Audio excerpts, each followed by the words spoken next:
adopted son kicked her out, not knowing. She hid $9.5 million in secret funds. She took him in as her own, gave him everything he never had, and when he became a man, he kicked her out like she was nothing.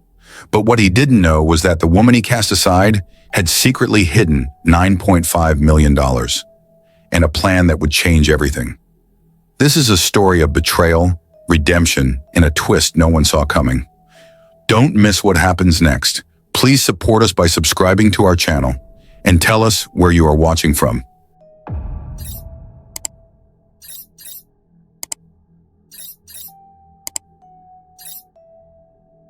It was supposed to be a quiet Sunday morning in the small town of Pine Brook, Indiana. Birds chirped, kids rode bikes down sidewalks, and the scent of fresh-baked pies drifted from open windows. But for 73-year-old Lillian Parker, that morning would change her life forever. Lillian had raised Aaron since he was 5. She remembered the first time she held him, skinny, scared, and clinging to a teddy bear worn at the edges. He had been left behind by his biological parents, and Lillian, a retired school teacher, had opened her heart and home to him. Everyone said she was crazy for taking in a child that late in life, but she didn't care. Aaron needed someone, and Lillian needed purpose. For nearly 3 decades, she raised Aaron like her own flesh and blood. She taught him to ride a bike, helped him through heartbreaks, and celebrated every milestone as if he were her own son. She never once reminded him that he was adopted. To Lillian, it didn't matter. But lately, things had changed. Aaron was 32 now.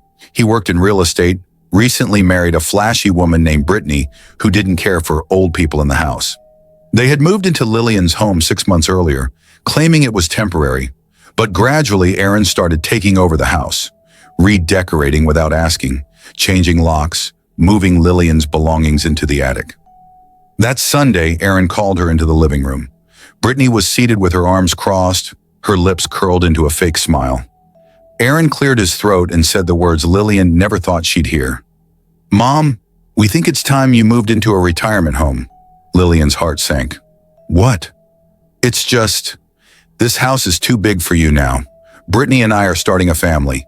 You'll be more comfortable at Riverbend Estates. They've got all the care you need." "I don't need care," she said, barely above a whisper. Aaron looked away. Brittany didn't even try to hide her smirk. "We've already put down a deposit," he said. "They're expecting you on Wednesday." Lillian stared at him. "After everything? After raising you?" Aaron shrugged. "You'll be fine. It's not like you're broke or anything." She wasn't broke, but he didn't know that.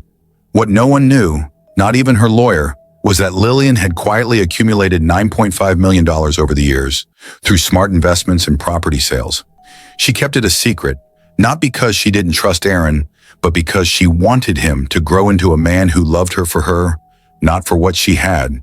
But now, staring into the eyes of the boy she once cradled in her arms, she realized the heartbreaking truth. She had failed. She didn't cry. She didn't beg. She simply nodded, turned around, and walked back to her room. But as she began to pack her things, Lillian made a silent vow. If they wanted her out, they would get exactly what they asked for. But they had no idea what they were losing. 3 days later, a faded yellow taxi pulled up outside Riverbend Estates. The retirement facility looked nice from the brochure. Manicured lawns, flower beds, smiling elderly folks playing chess on the porch. But up close, Lillian saw the truth. Peeling paint behind the ivy, flickering porch lights, and a faint medicinal odor that lingered in the air. She stepped out, suitcase in hand, and the driver helped her onto the sidewalk. No hugs from Aaron, no goodbye from Brittany. Just a hurried text. "Let us know when you're settled." Lillian inhaled deeply and pressed the buzzer. A plump woman named Martha greeted her at the front desk with a clipboard and tired eyes. "You must be Mrs. Parker. Welcome to Riverbend." "Thank you," Lillian said, forcing a smile. She was led down a hallway lined with wheelchairs and walkers to room 3B. It had a narrow twin bed, a creaky wooden dresser, and a window that overlooked a parking lot instead of a garden. Gone were her floral drapes, her old oak rocking chair, the smell of cinnamon and fresh laundry. This place had none of her soul in it. Lillian sat on the bed and stared out the window. For the first time in her life, she felt like a guest in the world. Disposable. But something inside her hardened. She hadn't said a word to Aaron about the money, and she wouldn't. Not yet. Back at her old home, Aaron and Brittany were celebrating. They had already replaced her vintage wallpaper with gray and gold abstract prints and ordered a 75-inch flat screen for the living room wall. They moved her old books into boxes labeled Donate, and Brittany was calling herself the new lady of the house on Instagram. They believed they'd finally gotten rid of the woman who raised him, who kept that home running with love, discipline, and decades of sacrifice. To them, she was just an old lady past her time, but Lillian was sharper than they knew. That evening, she pulled out her phone and called her longtime accountant, Greg. She kept her voice steady. "Greg, it's Lillian. I want to make some changes to my estate plan." "Sure, Lillian. What are you thinking?" "I'd like to set up a trust," she said, "but not for Aaron. I want it to go to someone who actually deserves it. I'll let you know who later." There was a long pause. "Are you sure?" "I've never been more sure." She hung up and looked around the room again. This wasn't her final chapter. Not by a long shot. If Aaron and Brittany thought she'd fade quietly into the background, they had no idea who they were dealing with. They kicked her out of a house, but they just lit a fire inside her heart, and Lillian Parker was about to make them regret it. It had been 3 weeks since Lillian Parker moved into Riverbend Estates. She kept to herself for the most part, turning down bingo invitations and politely smiling at the overworked aides. But on Thursdays, she allowed herself a little rebellion, sneaking off to Ernie's diner down the street for a slice of cherry pie and a strong cup of black coffee. Ernie's was a little greasy spoon with torn leather booths and an old jukebox that hadn't worked since Reagan was in office. Lillian liked it that way. No pretense, no judgment. That Thursday, she took her usual seat by the window. The waitress, May, came over with a grin. "Cherry pie again, hun?" "You read my mind," Lillian said. As she sipped her coffee, a young woman walked in, early 20s with tired eyes and a duffel bag slung over her shoulder. She looked around, uncertain, before sliding into the booth across from Lillian. Not with her, just across, but close enough for Lillian to notice her cracked phone screen, her bruised knuckles, and the way she studied the menu without flipping a single page. "Try the meatloaf," Lillian said softly. "It's awful, but in a comforting way." The girl smiled faintly. "I'm just getting coffee. I don't really have cash." May, overhearing, brought over a mug anyway. "It's on the house today, sweetheart." Lillian didn't ask questions. She just watched as the girl cupped the mug with both hands like it was the only warmth she had left in the world. Finally, the girl sighed.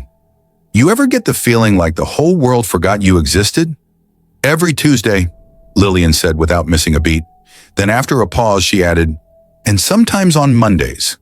That made the girl laugh. "My name's Willow," she said. "I'm kinda in between things right now." "I'm Lillian, and aren't we all?" They sat in silence for a while, sipping their coffee and watching the town go about its business. Eventually, Lillian slid her pie plate across the table. "You want the last bite?" Willow hesitated, then took it gratefully. They didn't talk much more that day, but it didn't matter. Something unspoken had passed between them. Something warm, steady, and quietly kind. Back at Riverbend later that night, Lillian opened her journal and made a note. Willow, 23, smart, wounded, brave eyes. Think about her for the trust? She put the journal back in the drawer beside her bed and turned out the light. Aaron hadn't called, not even once, but that didn't bother her anymore. The more distance there was between them, the clearer she saw him for who he'd become. But Willow, she was different. She reminded Lillian of herself at that age, uncertain, overlooked, but still standing. And suddenly the idea of leaving her fortune to a stranger didn't feel strange at all. It felt right. Few days later, on a chilly Tuesday, when Aaron finally decided to visit Riverbend Estates, not out of concern, but curiosity, Brittany had been pestering him all week. Make sure she didn't hide anything valuable, she said while filing her nails. Jewelry, maybe? Safety deposit keys? You know old people love stashing stuff. Aaron sighed. Fine, I'll swing by after lunch. He walked into the lobby with sunglasses on and fake sympathy plastered across his face. The receptionist gave him a lukewarm nod and pointed toward room 3B. He knocked once before letting himself in. Lillian was seated by the window, crocheting a blue blanket. She didn't look up. "Well, if it isn't the prodigal son," she said dryly. Aaron smirked. "Thought I'd check in, see how you're settling." She set her needle down carefully. "Took you long enough." He laughed, brushing off the tension. "We've been busy, you know, getting the house in order. Brittany's decorating the nursery." Lillian raised an eyebrow. "Already?" "Well, not pregnant yet, but we're working on it. Anyway, I was thinking, there's some old paperwork of yours I need to go through. You know, just in case there's anything important. Insurance policies, banking stuff." "Of course you were," she said. Aaron chuckled, trying to keep it light. "Look, I know we got off on the wrong foot with this whole move, but it really was for the best. You've got people here who can look after you." She leaned forward slightly. "And you've got people to look after my house. How convenient." There was a silence that lasted just a beat too long. He stood up, scanning the room. "So where do you keep your papers?" Lillian stood too, slowly. "You know, Aaron, when you were 9, you broke your wrist falling out of the oak tree in our backyard. I carried you all the way to the ER. You wouldn't stop crying." He blinked, thrown off. "What does that have to do with—" "You called me Mom," she said, her voice calm but firm. "That was the first time, and I believed it meant something." Aaron's jaw tightened. She stepped closer. "I may not have given birth to you, but I gave you everything else. And now you're here, sniffing for scraps because you think the woman who raised you wouldn't notice." "I don't know what you're talking about." "No?" she said, tilting her head. "Then let me make it easier for you." She walked to the nightstand, opened the drawer, and pulled out a small embossed envelope. She handed it to him. Aaron opened it and frowned. It was a printed letter from her lawyer confirming that Lillian had recently transferred her entire estate, including several properties and investment accounts, into a charitable trust. None of it in Aaron's name. He looked up, pale. "You're kidding." "No, sweetheart," Lillian said, her eyes unwavering. "I'm done giving to people who only know how to take." Aaron stared at her, speechless. She could see the anger boiling behind his blank expression. "You need to leave now," she added, "before I ask one of the nurses to help you out." Aaron stormed out of Riverbend Estates, gripping the letter so tightly it crumpled in his hand. He couldn't believe what just happened. The house, the inheritance, everything he thought was guaranteed, gone. And for what? A dramatic power play? "She's bluffing," he muttered as he sped home. "It's a warning. She wouldn't actually give it away. Not my mom." But deep down, a sliver of doubt festered. Lillian had always been firm, but never like this. This was something else. Meanwhile, back at Riverbend, Lillian sat at her tiny writing desk, penning a letter of her own. "To whom it may concern," she wrote, "I, Lillian Marie Parker, declare my full and final intention to disinherit Aaron Parker from my estate. This decision comes after a series of personal events demonstrating a lack of integrity, compassion, and familial loyalty on his part. Instead, I intend to fund a charitable trust in my name, supporting women's shelters and educational scholarships for underprivileged youth." She paused, her hand trembling for a moment, then signed the paper with a decisive flourish. The next morning, she handed it off to Greg, her accountant, who came by in person. "I've known you for 30 years, Lillian," he said, tucking the letter into his briefcase. "I've never seen you more sure of something." "I'm tired of pretending bad behavior is just a phase," she said. "Aaron needs to learn that love without respect is just manipulation." That afternoon, she returned to Ernie's diner. To her surprise, Willow was there again. Same duffel bag, same tired eyes, but this time, a bit more alert. "Didn't think I'd see you again," Lillian said. Willow gave a sheepish smile. "I don't really have anywhere else." "Then maybe you're exactly where you're supposed to be." They shared another coffee. As they talked, Lillian learned that Willow had aged out of foster care at 18, bounced between jobs, and lost a roommate 2 months ago, which pushed her into homelessness. "I'm not looking for a handout," Willow said quickly. "I just need a chance." Lillian leaned back and studied her. There was strength in Willow's voice, even when it wavered. "Well," she said carefully, "how do you feel about paperwork and phone calls? I could use an assistant a few hours a week. Pay's modest, but it's something." Willow's eyes lit up. "Are you serious?" "As a heart attack." For the first time in weeks, Lillian felt something unfamiliar. Hope. Not the naive kind she used to place in Aaron, but the kind that comes from starting over, with intention. Across town, Aaron was calling every lawyer he knew, trying to reverse what Lillian had done. But each call ended the same. Unless she's declared mentally unfit, one lawyer said, her decisions are final. The trust is airtight. Aaron threw his phone across the room. He'd played his cards, and now he was watching the chips fall into someone else's hands. Lillian Parker had always been underestimated. Not anymore. Aaron sat at the edge of his bed, scrolling through his phone with increasing frustration. His inbox was filled with auto-replies, and none of the trust lawyers were budging. Even Brittany, who had once been gleefully planning nursery themes, was now panicking. "She can't do this," Brittany shouted, pacing the kitchen in fuzzy slippers. "We need that house, Aaron. You promised me we'd have it by the summer." Aaron rubbed his temples. "Well, unless my mother develops dementia tomorrow, she's legally outmaneuvered me." Brittany narrowed her eyes. "Then make that happen. She's old, emotional.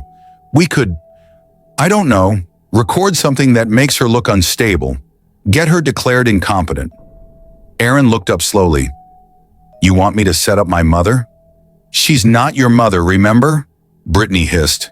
"She adopted you. You're not even blood." The words hung in the air like poison. Even Aaron flinched. Meanwhile, at Riverbend Estates, things were looking up. Willow had started working part-time for Lillian, helping organize old files, paying bills online, and even scheduling her doctor's appointments. "You're the first person I've trusted with this much in a long time," Lillian said one afternoon as Willow carefully sorted investment statements. "Guess we're both good at hiding what we're worth," Willow replied. Lillian smiled at that. She wasn't just teaching Willow practical things. She was showing her the ropes of long-term financial stability, how to build credit, how to write a professional email, how to protect yourself from people who smile while planning your downfall. One evening, Greg returned with updates on the trust. "You're officially the sole trustee, and the assets are safe.